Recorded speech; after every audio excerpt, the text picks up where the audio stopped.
la gente pudiera verlos, vieran que eran diferentes, vieran las características positivas que poseían y se vieran atraídos al Dios, quien era su Dios, quien hacía todo esto posible. Y entonces realmente su identidad única tenía que ver con su testimonio. El hecho de que alcanzaran al mundo dependía del hecho de que el mundo los viera y viera algo en ellos que ellos deseaban, un tipo de vida que era diferente. Dios quería que fueran un testigo nacional. Dios necesitaba un testimonio nacional. Israel fue ese testigo. Y entonces vivieron conforme a todos estos estándares para mostrar a Dios. De hecho, Isaías 43:21 dice, a este pueblo formé para mí mismo, mostrarán mi alabanza. En otras palabras, los he apartado de una manera tan única que van a ser un testimonio vivo de mí en el mundo. De hecho, en Éxodo, creo que es el capítulo 19, la Biblia llama a los judíos un reino de sacerdotes. Ahora, la función de un sacerdote era llevarle a los hombres a Dios. Llevarle a los hombres a Dios. Y eso es exactamente lo que Israel debía hacer. Los hombres debían ver a Israel, ver la identidad distintiva de Israel debido al tipo de conducta que mantenían, y vinieran a ellos y dijeran, ¿qué es lo que te hace vivir así? Y entonces Israel los llevaría a Dios. Y entonces, en el sentido genuino, eran un reino de sacerdotes. Y el gancho realmente que consistía en enganchar a los hombres y atraerlos a Dios era su identidad única conforme seguían ciertos patrones éticos, ciertos principios de conducta. En Deuteronomio capítulo 4, simplemente para ayudarnos a pensar en términos bíblicos, dice en el capítulo 4, vamos a comenzar en el versículo 5, He aquí os he enseñado estatutos y ordenanzas o leyes, así como Jehová mi Dios me mandó, para que los pongáis por obra en la tierra a la cual vais para poseerla. Ahora escuchen, guardad, por tanto, y hacedlos. En otras palabras, Dios les ha dado leyes para que sean mantenidas, para que sean guardadas, para que sean obedecidas. Porque esta es vuestra sabiduría y vuestra, ahora observe, y vuestro entendimiento a los ojos de las naciones.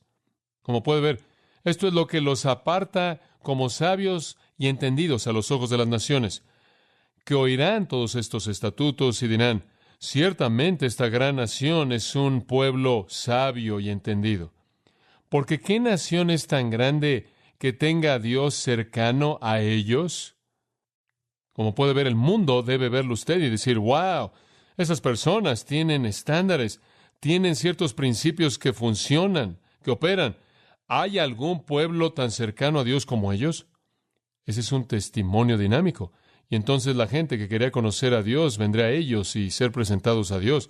Y entonces el versículo 9, él dice, solo tened cuidado y guarda tu alma diligentemente, no sea que olvidáis estas cosas que tus ojos han visto y que se alejen de tu corazón todos los días de tu vida. Enséñalas a tus hijos y a los hijos de tus hijos. No te olvides de las reglas, no te olvides de los principios, no te olvides de los estatutos y las leyes y las ordenanzas. Enséñaselas a tus hijos porque generación tras generación van a estar en medio del mundo como un testimonio del Dios vivo. Entonces las leyes para Israel eran muy, muy importantes y su conducta estaba basada en estos principios y eran con el propósito de llamar la atención de los hombres en últimas a Dios. Ahora es interesante también que se sumergieron tanto en el legalismo que se alejaron más allá de lo que Dios quiso que se alejaran. Dios les dio suficientes leyes para mantener las cosas y simplemente les encantaron las leyes y se excedieron y simplemente comenzaron a inventar leyes y terminaron con una serie entera de leyes que transmitieron oralmente. En otras palabras, simplemente las hablaban de generación a generación y esta serie de leyes orales fue conocida como el Mishnah. Y usted quizá está familiarizado con eso si sabe algo de la historia judía. La palabra Shana significa enseñar o repetir oralmente. Entonces, esto fue transmitido oralmente y fue llamado el Mishnah y finalmente pensaron que debían escribirlo todo y lo escribieron y lo llamaron el Talmud. Y el Talmud judío es la codificación de todas las leyes judías añadidas a las Escrituras. Y digo, es masivo, es algo monstruoso. La palabra Talmud simplemente significa enseñanza. Hay 6 partes en el Talmud judío. Algunos de ustedes quizás hayan visto uno. Pero tiene 6 partes. Hay una sección de la agricultura. Todas las leyes con respecto a lo que puede usted hacer y lo no puede hacer en la agricultura. Hay una sección de festividades. Hay una sección de mujeres. Hay una sección de leyes civiles y ceremoniales, asuntos legales. Hay una sección de sacrificios, una sección de cosas inmundas y su purificación. Ahora, todas esas secciones están cargadas de ley tras ley tras ley para la conducta del judío. Durante el tiempo de Jesucristo, si usted estudia el Nuevo Testamento, usted descubre que los judíos eran meticulosos con obedecer leyes, ¿no es cierto? Literalmente se enojaron cuando vieron a los discípulos de Jesús no haciendo las cosas que fueron prescritas por la ley, o cuando Jesús hizo algo que no era permitido en la ley. Tuvieron mucha dificultad en enfrentar eso. Jesús dijo, su único problema es que filtran un mosquito y se tragan un camello. Lo que él quiso decir es que realmente están todos preocupados por los detalles minúsculos de la ley y están despedazando todos los principios que Dios realmente quería que fueran comunicados a ustedes mediante la ley. Han guardado la letra de la ley y han perdido el mensaje de la misma. No obstante, para cuando usted llega al grupo de judíos a quienes se le está escribiendo el libro de Hebreos, son legalistas, créame. Son legalistas en el sentido de que ninguna otra nación en la historia del mundo ha sido legalista. Viven por la ley, operan por la ley. No saben nada de libertad, solo de estar apegado a un sistema. No eran espíritus libres. No eran los que tomaban la iniciativa para hacer las cosas. No eran libertinos. Eran legalistas estrictos. La única vida que conocieron. Ahora observa esto. Aquí viene el nuevo pacto, ¿verdad? Aquí viene el nuevo pacto y el primer hombre que realmente explicó el nuevo pacto fue Pablo. Y Pablo vino y dijo, quiero que sepan que el nuevo pacto no es ley, es gracia. Y claro, él destrozó a los judíos con eso. No tenían concepto de eso. Realmente deberían haberlo sabido porque el Antiguo Testamento está lleno de la gracia de Dios. Estaban tan encerrados en el legalismo que pensaron que este era algún tipo de herejía horrenda. Inclusive cuando los judíos se volvieron cristianos, les fue extremadamente difícil dejar todos los rituales. Y eso es lo que afectó a la primera iglesia, y Pablo habla de ese asunto en Romanos 14, porque como usted sabe, los gentiles habrían invitado a los judíos cristianos para comer y servían puerco, y los judíos cristianos no podían soportar eso, y entonces se estaba volviendo un verdadero problema en la iglesia porque no habían sido liberados de los conceptos de la ley. Pero usted sabe, conforme estudiamos el Nuevo Testamento, descubrimos que el Nuevo Pacto los libera de todas las características ceremoniales de la ley, no los asuntos morales, sino los ceremoniales. No deben haber más festividades, no más sacrificios, no más días santos, no más rituales, no más templo, no más sacerdotes, no más ofrendas. Todo se acabó. Todos esos estándares pequeños, insignificantes, legalistas, han pasado. Todo es gracia. En la cruz Jesús dijo, tetelestai, consumado es. Él lo hizo todo. Y lo único que tiene que hacer es creer. Bueno, usted sabe, para que un judío enfrente ese es un problema muy, muy difícil, muy difícil. La obra perfecta llevada a cabo por el sumo sacerdote perfecto a través de un pacto perfecto, quien ofreció un sacrificio perfecto, trae promesas perfectas y salvación perfecta. ¿Y qué hago yo? Simplemente cree usted, ¿se da cuenta? Y el judío dice, no puedo enfrentar eso. Esa cruz va en contra de todo lo que he conocido. ¿No tenemos que hacer algo? Digo, ¿no hay algún estándar? Digo, me sentiría tan cómodo si tuviera unos cuantos. La ley ya no es el camino. Ya no hay ningún principio. No puedo tan solo ejercer una especie de libertad y hacer lo que quiero. Bueno, la respuesta a la pregunta es no. Debido a que usted se convierte en un cristiano, no significa que de pronto ya no hay ninguna regla. Dios tiene estándares. Ahora, yo creo que si usted entra con eso en el capítulo 13, en su mente, usted va a entender lo que él está confrontando. Él necesita cerrar este libro con algunos principios. De lo contrario, va a dejar a algunos judíos realmente tratando de entender cuál es su obligación hacia Dios, porque ellos saben que Dios no ha cambiado y Dios espera ciertas cosas de sus hijos, sean antiguo o nuevo pacto. Y entonces, conforme usted llega al capítulo 13, el Espíritu Santo presenta un sí resonante a sus preguntas y dice, sí, hay estándares. No los salvan, no los llevan a Dios, ni siquiera hacen que usted le caiga mejor a Dios. Usted le cae bien a Dios de manera total. Él lo ama a usted de manera infinita. Pero hay algunos estándares que son muy, muy importantes. Y usted puede imaginar a un judío diciendo, bueno, ya no somos el testigo nacional. Hemos sido reemplazados por la iglesia. Hombre, se acabó la presión, disfruta de la vida. Digo, no necesitamos ya sobresalir en el mundo. No necesitamos obedecer los estatutos y mandamientos que las naciones podrían ver y decir de nosotros, miren, deben pertenecer a un Dios que está por encima de todos los dioses. Hombre, debemos volvernos a ese Dios. No, ya no tenemos que hacer eso más. Hombre, se acabó. Israel ha sido temporalmente hecho a un lado. La iglesia está vigente. Simplemente podemos relajarnos.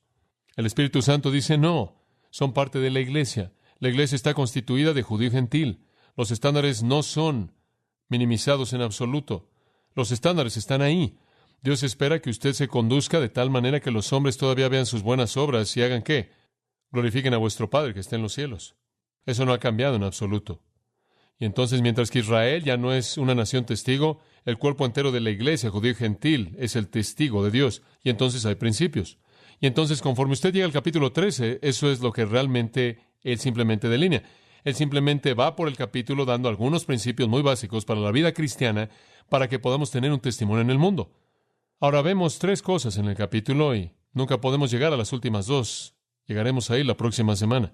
Vemos ética, los principios, ejemplo, el patrón que debemos seguir. Energía, el poder que lo hace posible.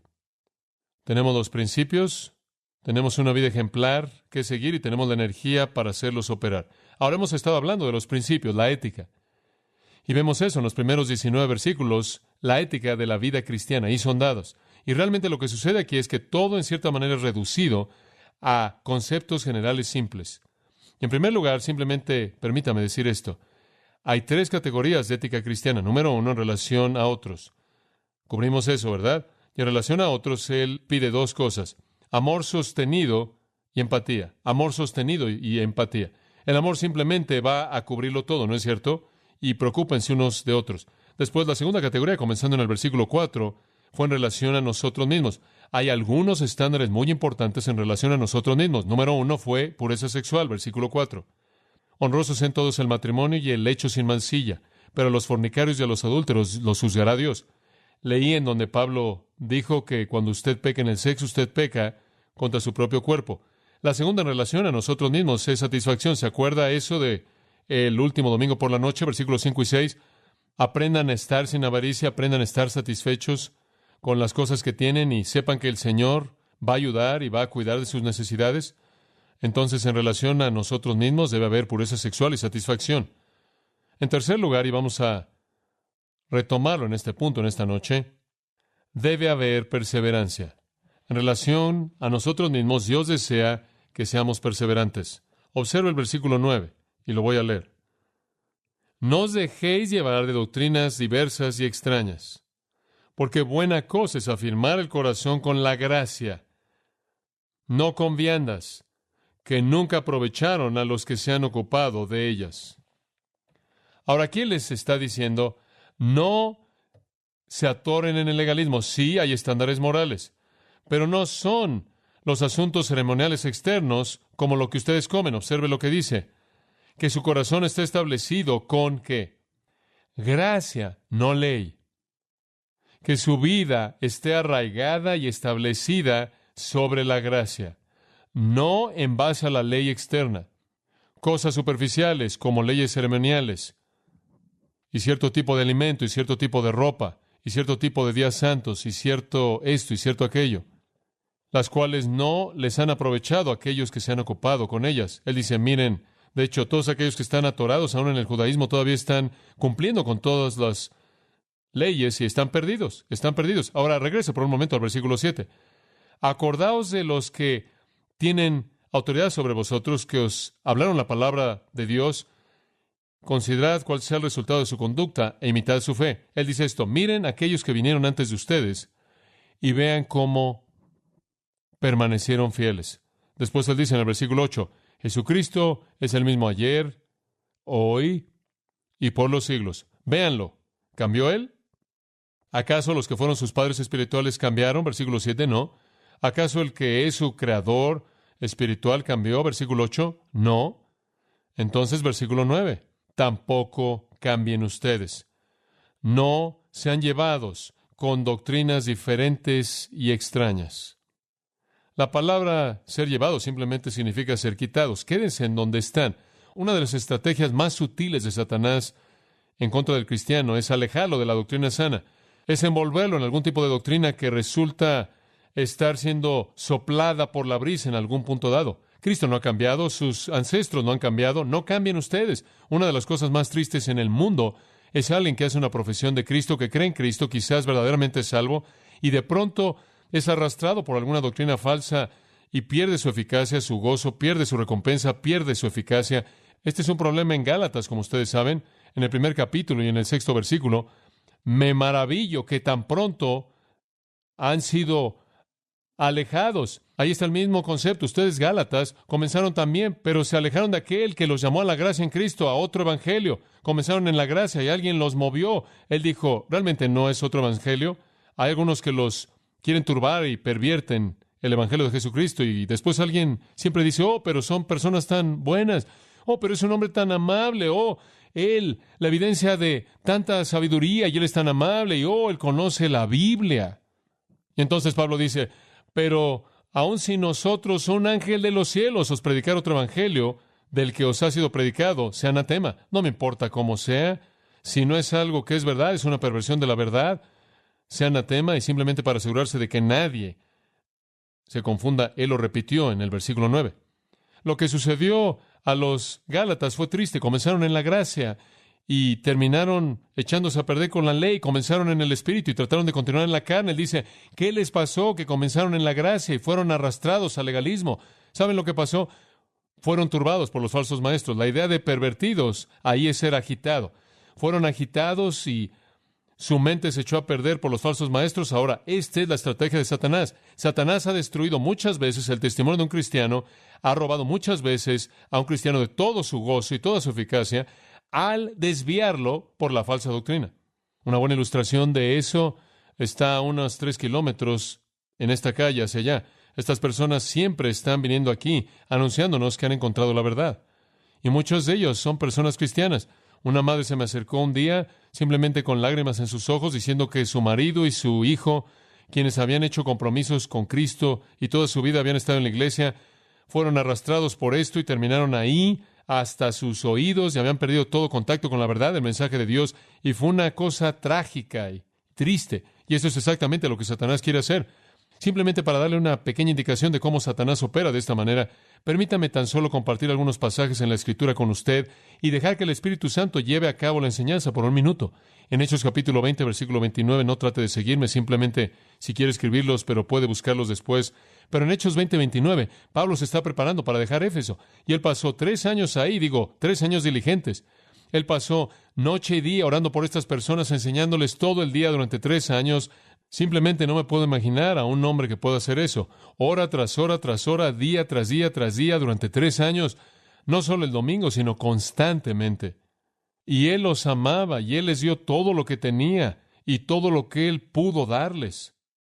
Y ahora que se iba, él tenía un gran temor. Y este era, porque yo sé, sin duda alguna lo sé, porque yo sé que después de mi partida, lobos rapaces entrarán entre vosotros, y no perdonarán al rebaño.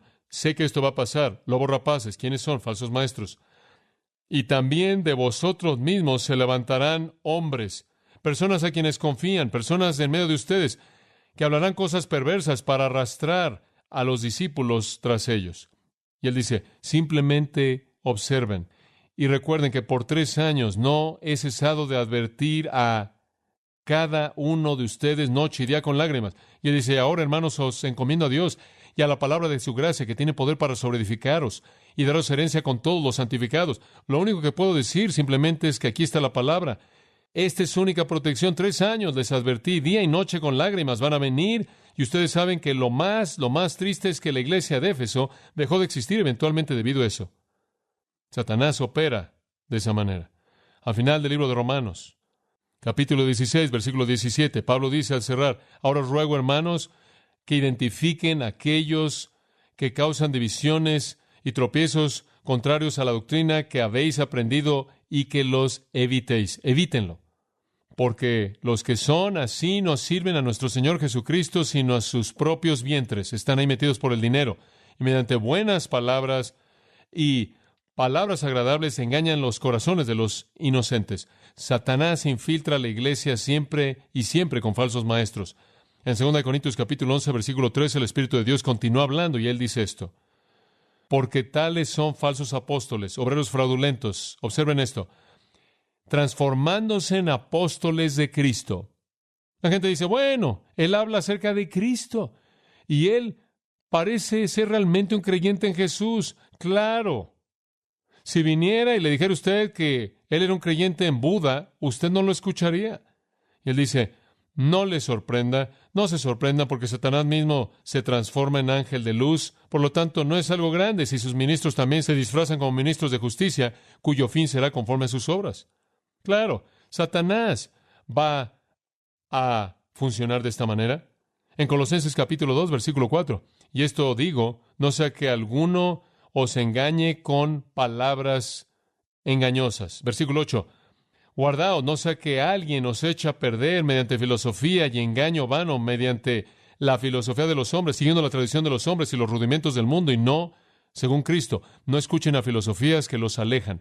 Juan dijo, más vale que prueben los espíritus y vean si son o no de Dios.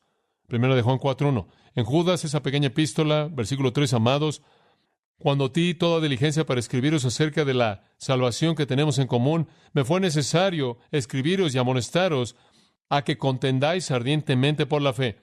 Van a tener que pelear para aferrarse. ¿Por qué? Porque ciertos hombres se han infiltrado, que desde la antigüedad fueron ordenados para esta condenación, hombres impíos, que convierten la gracia de nuestro Dios en libertinaje y niegan al único Señor Dios y a nuestro Señor Jesucristo.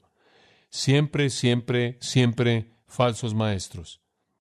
Y el apóstol Pablo le dijo a los Gálatas en el capítulo 5, versículo 1, más vale que permanezcan firmes en la libertad mediante la cual Cristo los ha hecho libres y no vuelvan a aferrarse al legalismo. Hay estándares morales, no ceremoniales. Ahora, este es un problema muy serio, tan serio que en Efesios capítulo 4, me gustaría que viera eso por un minuto, el apóstol Pablo presenta esto como una de las características sobresalientes de una iglesia que enseña la palabra de Dios.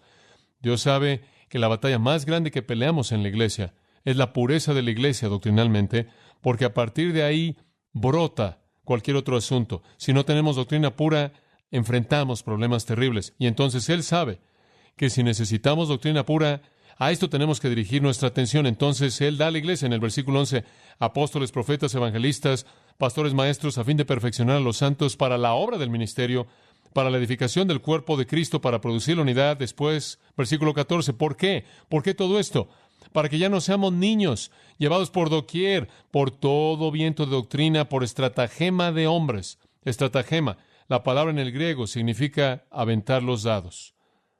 Y cargados, mediante la estratagema de hombres que esperan para engañar. Él dice, edifiquen a la iglesia, hombres, edifiquen a la iglesia para que llegue a la estatura de la plenitud de Cristo, porque si no, van a ser arrojados de aquí para allá por la doctrina falsa. Y sabe una cosa, usted véalo cómo sucede. Simplemente vea a la iglesia en la actualidad, bajo el nombre de Jesucristo, y vea cómo la iglesia tiende a seguir toda nueva ola de lo que surge.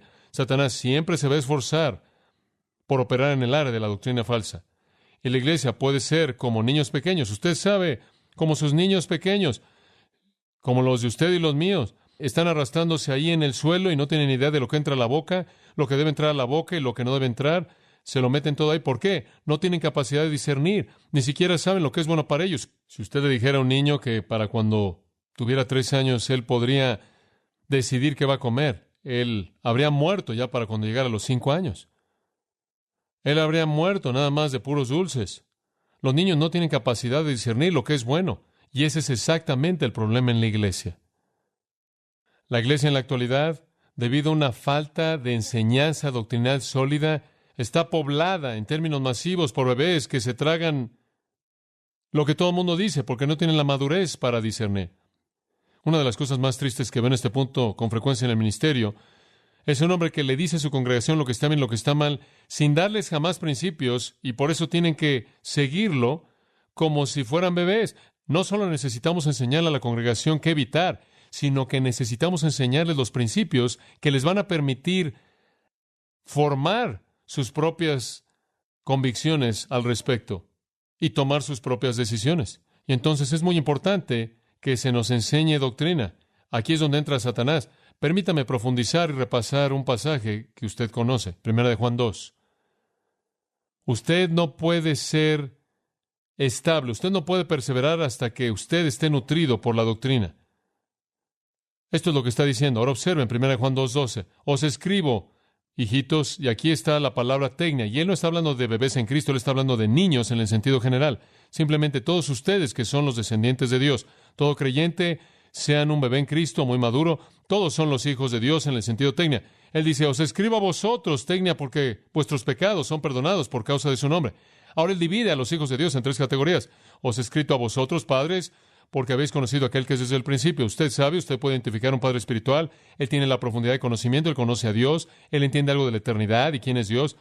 Os escribo a vosotros, jóvenes, porque habéis vencido al maligno. Os escribo a vosotros, hijitos, porque saben cómo decir papá. Eso es todo. Ahora, aquí usted tiene tres clasificaciones de crecimiento espiritual: bebés, jóvenes y padres. Comencemos con los niños. Ahora, la palabra niños aquí, os he escrito a vosotros, hijitos, no es tecnia, es paidía. Niños pequeños. Para distinguirlos del término general tecnia, refiriéndose a todos los cristianos, él los aísla específicamente como los pequeños. Y lo único que un pequeño realmente sabe es el padre. Es el apego, su deleite, su dependencia, es confianza simple. Romanos 8:15, Abba Padre, ese es un niño. Hay algunos cristianos que realmente no saben nada más que eso. Pero los jóvenes conocen más que eso. Versículo 13, habéis vencido al maligno. Fabuloso. Versículo 14, él dice, os escribo a los jóvenes a la mitad, porque sois fuertes y la palabra permanece en vosotros y habéis vencido al maligno. ¿Sabe una cosa? Solo hay una manera de vencer al maligno y es tener que la palabra morando en usted. ¿Y cómo es que el maligno opera? Él aparece como un ángel de ¿qué? Luz, le dije antes, lo repito. Satanás opera en el área de doctrina falsa. 99 de 100 veces, ahí es en donde él está ocupado. Satanás no creo está ocupado en el bar local. No creo que Satanás está funcionando en todo tipo de cosas así. Creo que la carne, los deseos de la carne, todo eso se encarga de sí misma. Satanás opera en el área de la religión. Él es un ángel de luz. Él se enmascara en la religión. Él es un falso profeta. Y entonces, como puede ver, no es sino hasta que usted crece en la palabra, hasta llegar a la estatura de un joven, que usted literalmente lo vence. ¿Sabe usted quién es vulnerable a la falsa doctrina? Los bebés, ¿verdad? Él dice, jóvenes, la palabra permanece en ustedes y ustedes lo vencen. En otras palabras, si he crecido al nivel de un joven espiritualmente, la doctrina falsa no es mi problema. La Biblia dice que cuando usted es salvo, usted vence al mundo. Cuando usted llega a ser un joven, usted vence al diablo. Hay una cosa que usted nunca vence. ¿Qué queda? La carne. Esperamos la glorificación de nuestros cuerpos para vencer la carne. Pero cuando usted llega a cierto punto en su madurez en la palabra de Dios, la doctrina falsa ya no es un problema. Pero mientras que usted sea un bebé, lo es. Ahora, con eso en mente, leyendo de nuevo de nuestro pasaje en Hebreos, veamos lo que él está diciendo. No seáis llevados con doctrinas varias y extrañas, porque es bueno que el corazón sea establecido con gracia, no con viandas, las cuales no aprovechan a aquellos que se ocupan en ellas. ¿Qué es lo que él ha estado diciendo? No sean bebés, no sean arrastrados a la falsa doctrina. Ahora, si usted va a evitar eso, ¿qué tiene que hacer? ¿Ser nutrido en qué? En la sana doctrina. Y de nuevo, usted regresa al mismo principio que hemos repetido tantas veces, que la palabra de Dios es la clave. Ahora usted observa que él dice aquí, usted sabe, la vida cristiana no gira en torno a la ley ceremonial, no alimentos, no carnes o alimentos, y los judíos estaban tan acostumbrados a las leyes alimenticias y rituales alimenticios que era difícil para ellos dejar eso. Hay un versículo interesante, es 1 Corintios 8:8, escuche lo que dice. Pero el alimento no nos hará más aceptos a Dios. Bastante simple. A Dios no le importa lo que usted coma. El alimento no nos hace más aceptos a Dios. No somos peores si no comemos, ni mejores si comemos. En otras palabras, a Dios no le importa su dieta religiosa. Eso es exactamente lo que él dice en el versículo 9. Que su corazón se establezca con gracia, no con ceremonia. En 1 Timoteo, de hecho, y este es un versículo interesante, hay muchas ramificaciones, permítame leerlo tan solo brevemente. 1 Timoteo 4:3, algunos falsos profetas van a venir prohibiendo casarse. Usted observa a cualquiera que propaga el celibato. Normalmente, eventualmente, su movimiento va a dejar de existir.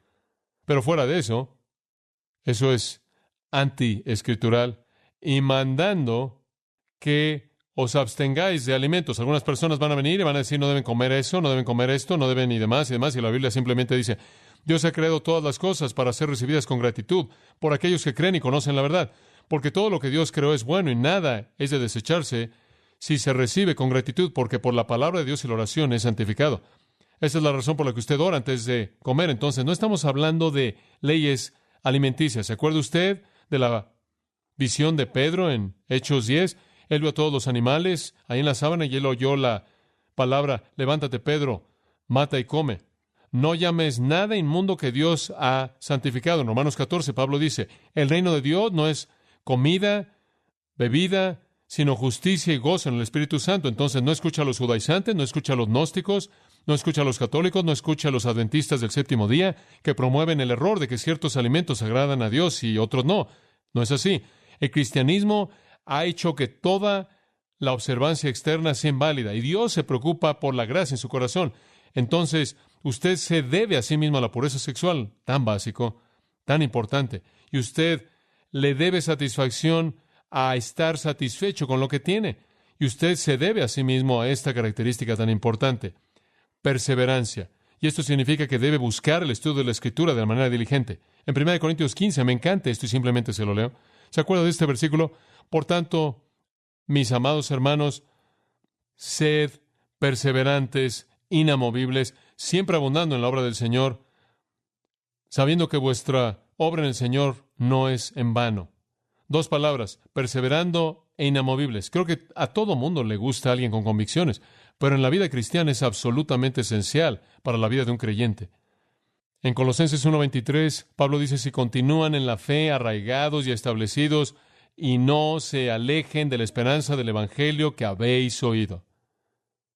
No deje que nadie lo arrastre a un sistema falso. Pedro le escribió a los judíos que estaban bajo la presión de maestros falsos, y él dijo: antes bien creced en la gracia y el conocimiento del Señor Jesucristo. Y después él dice al final de su pequeña epístola palabras tan importantes. Él dice: sabiendo que sabéis estas cosas, mirad que no seáis arrastrados por el error de los impíos, y que no caigan, no de salvación, sino que de vuestra perseverancia, vuestra estabilidad. Usted realmente no es útil para Dios a menos de que usted sea doctrinalmente sólido. Usted le debe eso a usted mismo y a Dios.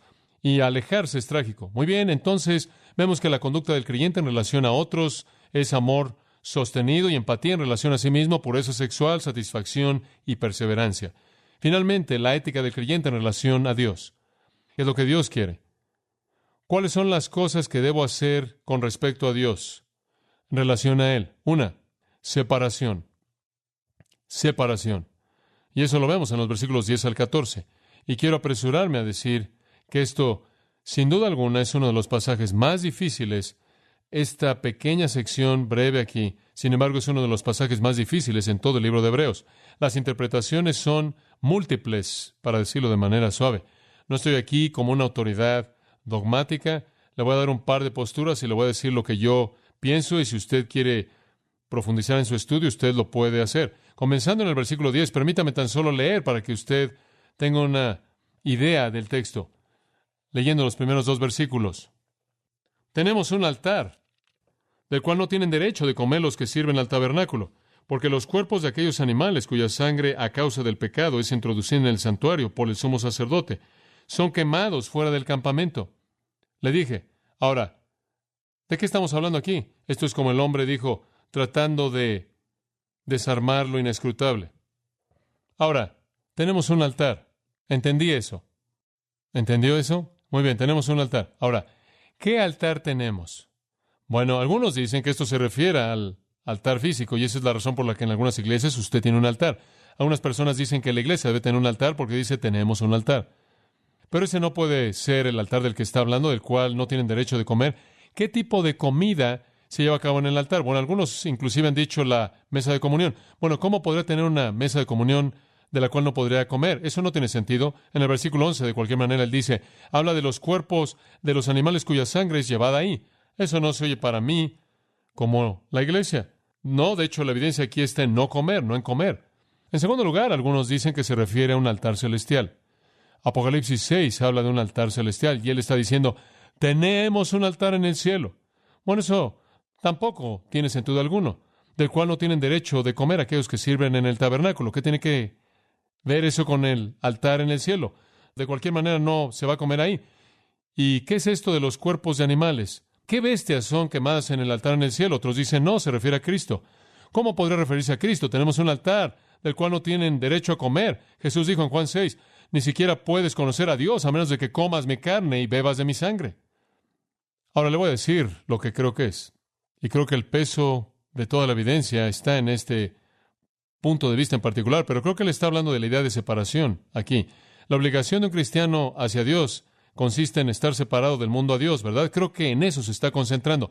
Ahora observe esto. Tenemos un altar. Él no está hablando de cristianos necesariamente, él está hablando de judíos. Creo que esa es la clave. Una vez que usted establece eso, lo demás fluye. Nosotros, judíos, tenemos un altar. ¿Se acuerdan de ese altar que tenemos? Aquí el altar incluye el sacrificio y el ritual. Tenemos un altar. ¿Se acuerdan de eso? Del cual no tienen derecho de comer aquellos que sirvan al tabernáculo. ¿Quiénes eran los hombres que servían al tabernáculo? Los sacerdotes. ¿Había cierto sacrificio en cierto altar del que no podían comer? Sí, lo había. Era la ofrenda por el pecado. En el día de la expiación, cuando la ofrenda por el pecado se presentaba, no podían comerla. El resto de las ocasiones, cuando hacían ofrendas, los sacerdotes comían lo que quedaba. La ofrenda por el pecado, una vez que era realizada y la sangre era rociada en el lugar santísimo y en el propiciatorio, los animales eran llevados afuera del campamento y quemados. Ese es el versículo 11. Porque los cuerpos de esos animales cuya sangre es llevada al santuario por el sumo sacerdote, por el pecado, son quemados. ¿Dónde? Afuera del campamento. Él explica aquí, creo yo, qué altar es. Él dice, tenemos un sacrificio particular en el altar, tenemos un ritual en particular del cual no pueden participar. De hecho, los restos del sacrificio son llevados afuera del campamento y quemados. Esto, ¿sabe lo que es esto? Es una analogía. Lo único que está haciendo es darles una analogía para enseñarles un principio. Aquí está el principio. Necesitan separarse del sistema. Usted sabe, como esas ofrendas por el pecado que nadie podía tocar, sino que tenían que ser llevadas afuera del campamento, necesitan estar tan separados del campamento del mundo. Eso es esencialmente lo que está diciendo. Él simplemente está haciendo una pequeña analogía.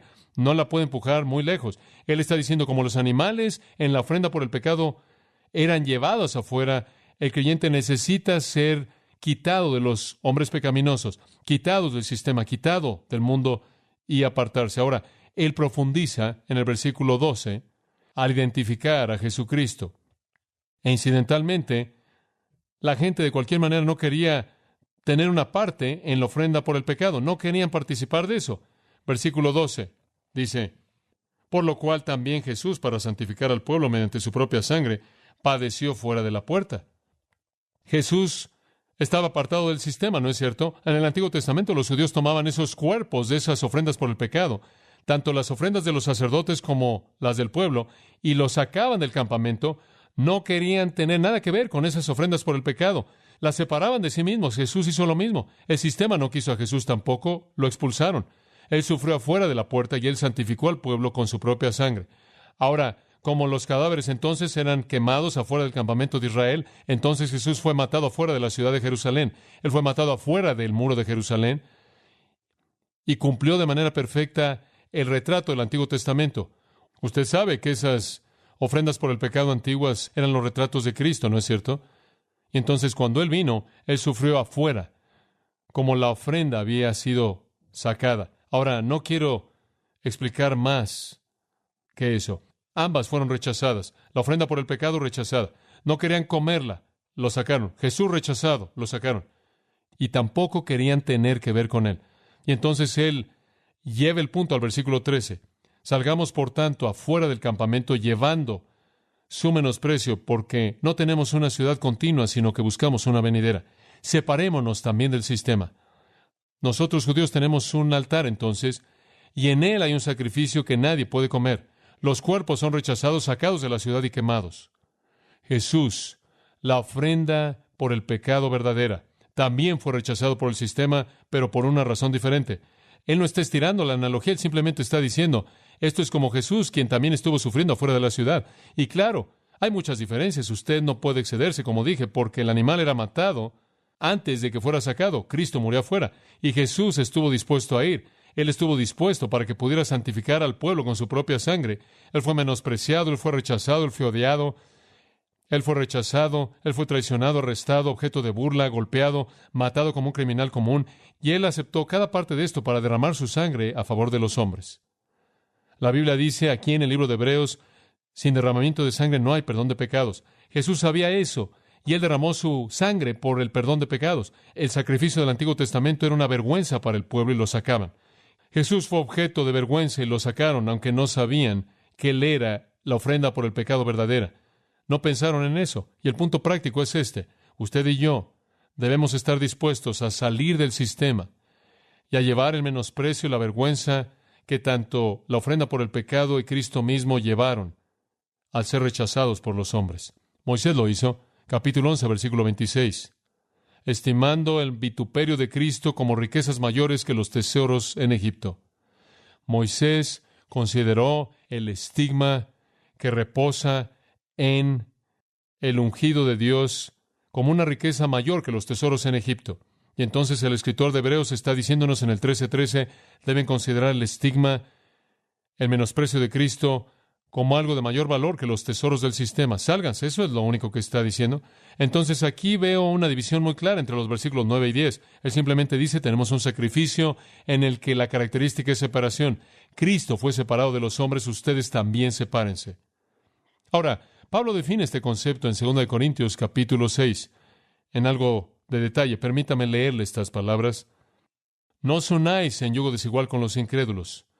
Porque ¿qué comunión tiene la justicia con la injusticia? ¿Y qué comunión tiene la luz con las tinieblas? ¿Y qué concordia tiene Cristo con Belial o Satanás? ¿Qué parte tiene el que cree con un incrédulo? ¿Qué acuerdo tiene el templo de Dios con los ídolos? Pablo dice, no tengan nada que ver con el sistema. Ustedes son diferentes.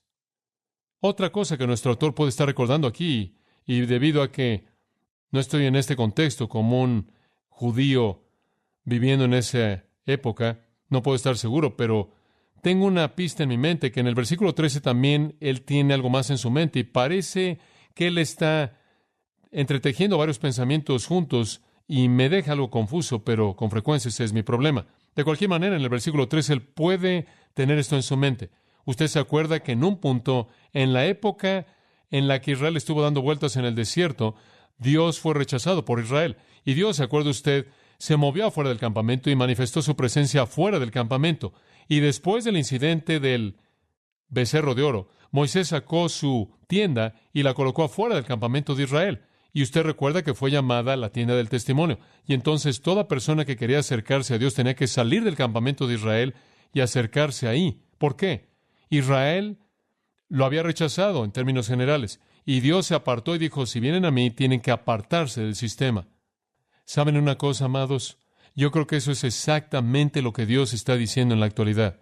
Si van a venir a mí, van a tener que salir del sistema. Van a tener que apartarse de ellos y no tocar lo inmundo y apartarse para mí. O sea que la analogía del sacrificio en el Antiguo Testamento afuera de la puerta, la analogía de Cristo sufriendo afuera de la puerta, o sea, la idea de la tienda del testimonio afuera de la puerta, el mensaje es el mismo, separación. La gente me dice, MacArthur, ¿crees en la separación bíblica? Claro. Y la separación bíblica es esta. No tengas nada que ver con el sistema. Ahora, necesita usted aclarar eso en cierta manera, pero permítame darle una afirmación simple. No améis al mundo, 1 Juan 2:15, ni las cosas que están en el mundo. No amen el sistema. Ahora, ¿qué era el sistema para ellos? ¿Qué era? Judaísmo. ¿Qué es lo que él está diciendo entonces al lector judío aquí? Sepárense del judaísmo, salgan del sistema de ley, legalismo, ceremonialismo, salgan del campamento a Cristo quien está allá afuera. Oh, seguro, va a tener usted que sufrir. Jesús dijo, en el mundo tendréis aflicción, pero tened ánimo, yo he vencido al mundo. Más adelante o antes, en el capítulo 15, él dijo, no les sorprendan si los matan, me lo hicieron a mí, ¿están dispuestos a llevar mi vituperio? Dice usted, bueno, ¿acaso esto significa que nos vamos a vivir en un monasterio, usted sabe, y nos volvemos algo raros? ¿Y esto significa que dejamos de comprar ahí en el supermercado que vende licor y no vamos a McDonald's y el que toma la orden no es cristiano? ¿Acaso esto significa que no nos involucramos en nada en donde hay gente no salva? Claro que no. Jesús dijo, Padre, en Juan 17:15, no oro que los saques del mundo, simplemente guárdalos del que está a cargo del sistema. Ahora, si quiero ir de aquí a Filadelfia, no voy por todos lados tratando de encontrar a un piloto cristiano. simplemente me subo al avión. Ahora, eso no significa que participo en todo lo que pasa ahí. No tengo que aceptar la champaña gratuita. Me acuerdo en una ocasión en Portland, en donde tuvimos un problema de motores y estuvimos ahí. Siempre me da gusto cuando aterrizan y dicen que tenemos problemas. Nada más no quiero oírlo cuando estamos en el aire. Entonces dicen van a ser unas cuantas horas y había una convección de los leones en el avión y el hombre que estaba a mi lado, en cierta manera era un hombre que estaba contento cuando se subió. Después de un rato vino la sobrecargo y dijo, vamos a estar aquí por un tiempo indeterminado, no sabemos cuánto va a ser, ninguno de los pasajeros va a poder dejar el avión porque podrá ser arreglado momentáneamente, entonces mientras tanto estaremos sirviendo bebidas gratis. Pasaron 4 horas, el hombre a mi lado estaba tan borracho que difícilmente podía mantener su cabeza en alto y empezamos a hablar y era algo trágico. Y bueno, usted sabe, fue otra ilustración para mí. Estaba en ese avión y ese avión en un sentido real es parte del mundo. Sin embargo, yo no estuve involucrado en absoluto en el sistema, no tenía nada que ver. De hecho, finalmente el hombre me dijo, él dijo, has estado sentado aquí y no has tocado una gota. Usted sabe. Él dijo, ¿a qué te dedicas? Y yo dije, bueno, yo soy un predicador. Nunca olvidaré su reacción. Él saltó del asiento y comenzó a gritar por todo el avión. No van a creer lo que tenemos aquí. Entonces, en cierta manera, usted sabe, unos 10 hombres se acercaron a mi asiento durante los últimos 20 minutos y simplemente me inundaron de preguntas. Una situación interesante. Lo que pasó es que antes de que llegáramos a Los Ángeles, este hombre había compartido una historia de que estaba destrozado, que simplemente despedazaría su corazón si lo oyera. Pero lo que pasó, usted sabe, es que podía estar ahí, no tener nada que ver con el sistema. Una cosa es estar ahí y otra cosa es amar lo que el mundo ama. Y le voy a decir algo más. No es solo lo que usted hace, es una actitud. Usted es tanto una parte del sistema si usted no lo hace, pero desearía hacerlo. ¿Sabe una cosa? Algunos cristianos, como lo he dicho antes, no hacen cosas malas, nada más que anhelarían hacerlas. Eso es estar enamorado del sistema y como cristiano Dios dice que debamos separarnos. Salga del sistema, apártese para Dios. Es una actitud. Jesús dijo, si alguno quiere venir en pos de mí, niéguese a sí mismo, tome su cruz y sígame. ¿Qué significa eso? Eso significa lleve el vituperio de Cristo. Vaya donde Jesús está, fuera del sistema. Y cuando usted se encuentre con el sistema es para confrontarlo, no para tener comunión. Gran diferencia. Y las únicas personas que realmente se identifican con Jesucristo son los que realmente están dispuestos a pagar el costo y salirse. ¿Qué dicen? 2 Timoteo 3:12, los que quieran vivir piadosamente en Cristo Jesús padecerán persecución. Los que vivan piadosamente, muchos cristianos no viven piadosamente, no son perseguidos, nunca se apartan del sistema. El apóstol Pablo sabía lo que era apartarse del sistema, él no tuvo nada que ver con él. Sin embargo, él siguió llevando a gente a Jesús. Él iba al pecador, pero nunca lo acompañó en su pecado. Filipenses capítulo 2, versículo 17, él dice, si soy ofrecido en el sacrificio y servicio de vuestra fe, me gozo y regocijo. Capítulo 3, versículo 10, a fin de conocer la participación de sus padecimientos. Él dice, estoy dispuesto a salir hasta donde tenga que salir y ser un sacrificio y conocer los padecimientos de Cristo en mi propia vida, simplemente para separarme del sistema, porque si vivo ese tipo de vida, me van a ver y van a venir a Cristo. Tan importante. En 1 Corintios capítulo 4, versículo 10, somos necios por causa de Cristo. Y aquí, simplemente lleno de sarcasmo, Pablo dice, somos necios por causa de Cristo, pero ustedes son sabios en Cristo. Somos débiles, pero ustedes son fuertes. Son honorables, somos menospreciados. ¿Sabe usted lo que le pasa a un cristiano que simplemente quiere mantener la paz con todo el mundo? Se está engañando. Se está robando de gozo y fruto. Versículo 11. Inclusive en este momento él dice, tenemos hambre y sed y estamos desnudos y somos golpeados y no tenemos dónde vivir, ni siquiera sabemos dónde vamos a dormir y trabajamos con nuestras manos y somos menospreciados, pero bendecimos y somos perseguidos, pero lo soportamos, somos difamados y rogamos, somos como la escoria del mundo, la inmundicia de todas las cosas hasta este día. Pablo no se llevaba muy bien con el sistema. Ahora estos judíos en Hebreos habrán conocido poco de ese menosprecio, ¿verdad? El escritor les está diciendo, salgan de entre ellos, apártense, sepárense, muévanse hacia Dios, seguro les va a costar, seguro van a pagar por ello, seguro van a pensar que algo está mal en su cabeza, van a ser aislados, van a ser condenados a un precio pequeño por la gloria que les espera. Y yo digo que si un hombre no está dispuesto a separarse del mundo para Dios, Jesús dijo que él no es digno de ser su discípulo. Todos estos hombres vinieron y Jesús dijo, vengan, sean mis discípulos. Y un hombre dice, tengo que ir a sepultar a mi padre. Su padre ni siquiera estaba muerto. Lo que él quiso decir es que necesito recibir la herencia y después voy. Y entonces así fue con los que querían ser discípulos. Si usted no está dispuesto a dejar a padre, madre, todo en el mundo para salir, usted no es digno de ser su discípulo. Escuche, por cierto, permítame hacer un comentario al margen al decir esto. Aferrarse al sistema es algo torpe de cualquier manera, porque va a terminar en humo y es necio. Todo lo que hay en el mundo pasa, primera de Juan 2. Pasa. No va a quedar nada. Usted no debe tener nada que ver con el sistema, porque dice en 1 Juan 5:19, el sistema entero yace bajo el poder del maligno. ¿Usted quiere tener algo que ver con eso? Usted no debe tener nada que ver con el sistema, debido a lo que Pedro dice. Usted tiene una herencia incorruptible, incontaminada, inmarcesible, reservada en los cielos para vosotros. ¿Qué quiere usted con la basura del mundo? No hay nada que este mundo tiene que ofrecerle a usted que valga la pena tomar. Otro versículo que viene a mi mente está en 1 Corintios 11, creo que es el 32. Cuando somos juzgados, somos disciplinados por el Señor para que no seamos condenados con el mundo. Usted no debe querer al mundo porque va a ser condenado. Usted debe apartarse para Cristo. Pablo nos da principio tras principio con respecto a esto, y también lo hace el Espíritu Santo a través de otros escritores, así como aquí. Veamos una segunda cosa. Nuestra relación con Dios no es solo esta idea de separación, sino la idea de sacrificio. Y hablamos de esto esta mañana. Es hermoso ver cómo el Espíritu Santo liga estas dos. Versículo 15, sacrificio. ¿Sabe usted cuán importante esto era para un judío? Un judío viene al nuevo pacto. Él quiere saber que hay algunas reglas que permanecen. ¿Y sabe usted lo que él quería saber? ¿Hay algún sacrificio que queda? ¿Hay algo que debe ser sacrificado? ¿Acaso todo ese concepto se acabó? Y él recibe esta información maravillosa. Hay dos sacrificios que Dios quiere. El primero es palabra, el segundo es obra. El primero, la palabra está en el versículo 15. Mediante él, ¿quién es ese? Jesucristo. Por tanto, ofrezcamos el sacrificio de alabanza a Dios continuamente. Esto es el fruto de labios que confieso, da gracias a su nombre. ¿Sabe usted qué tipo de sacrificio Dios quiere? Él no quiere animales. Él no quiere cebada.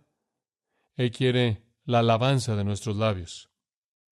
Observe usted la frase mediante él o por él. Solo hay un camino a Dios, ¿verdad? Jesucristo. ¿Puede usted ofrecer un sacrificio aceptable a Dios aparte de Jesucristo? Solo por él. Esa es la única manera, por él.